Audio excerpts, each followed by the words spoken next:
Menulis artikel. Tema ke-6. C. Menyusun opini dalam artikel. Kompetensi inti. Ketiga, memahami, menerapkan, menganalisis, dan mengevaluasi tentang pengetahuan faktual, konseptual, operasional dasar, dan metakognitif sesuai dengan bidang dan lingkup kajian bahasa Indonesia. Ketiga, 1. Menganalisis kebahasaan artikel dan atau buku ilmiah.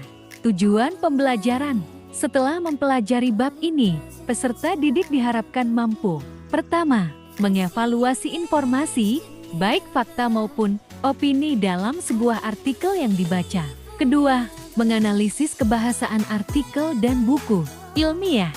Ketiga, menyusun opini dalam bentuk artikel. Keempat, mengonstruksi sebuah artikel dengan memperhatikan fakta dan kebahasaan. Menulis berita diawali dengan proses meliputi. Proses meliputi berita ini, menurut Asep Samsul mencakup 3 teknik sebagai berikut. Pertama, reportase. Pencari berita datang ke tempat kejadian perkara, tempat kejadian perkara untuk mencari informasi. Kedua, wawancara. Pencari berita mendatangi seseorang dan minta keterangan dari narasumber tersebut. Hasilnya dipakai sebagai sumber berita. Ketiga, studi kepustakaan. Pencari berita berusaha mencari informasi melalui buku-buku atau literatur sebagai dasar dalam penulisan berita.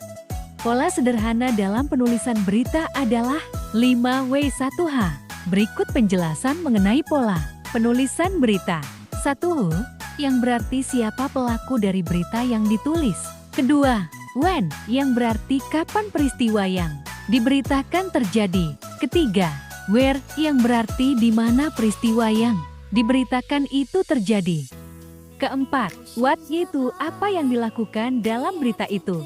Kelima, why, yang berarti mengapa peristiwa itu terjadi. Keenam, how, yang berarti bagaimana peristiwa dalam berita itu terjadi.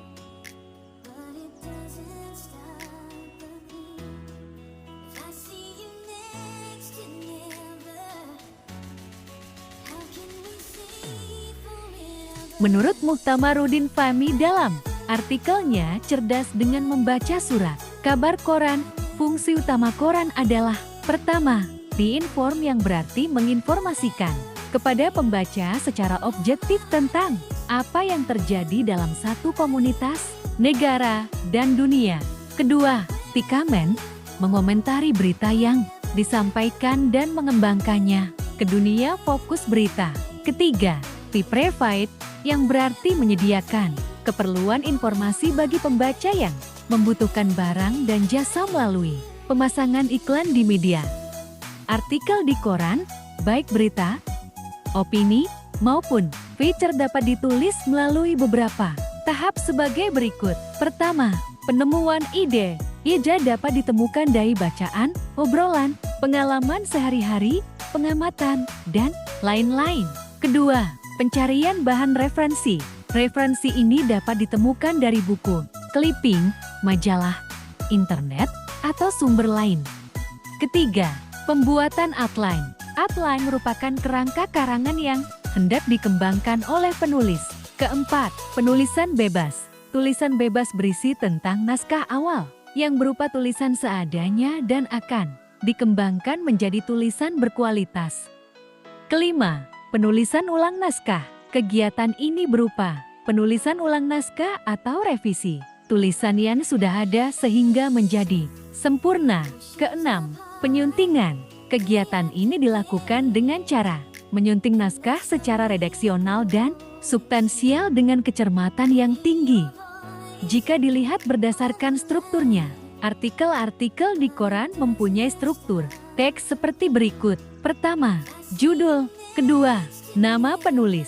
Ketiga, prolog, pembuka tulisan atau intro. Keempat, pengail atau jembatan antara intro dan pokok bahasan.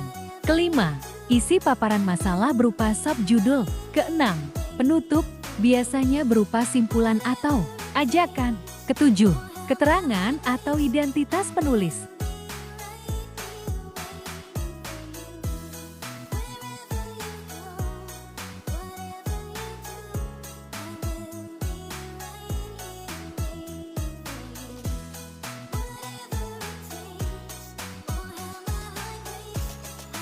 Evaluasi. Pertama, sebutkan 3 teknik proses menulis berita menurut Asep Samsul. Kedua, berilah 6 penjelasan dari 5W1H. Ketiga, sebutkan 3 fungsi utama koran. Keempat, sebutkan 3 fungsi sekunder koran. Kelima, sebutkan 6 tahap artikel yang ditulis dalam koran. Keenam, sebutkan 7 struktur artikel koran.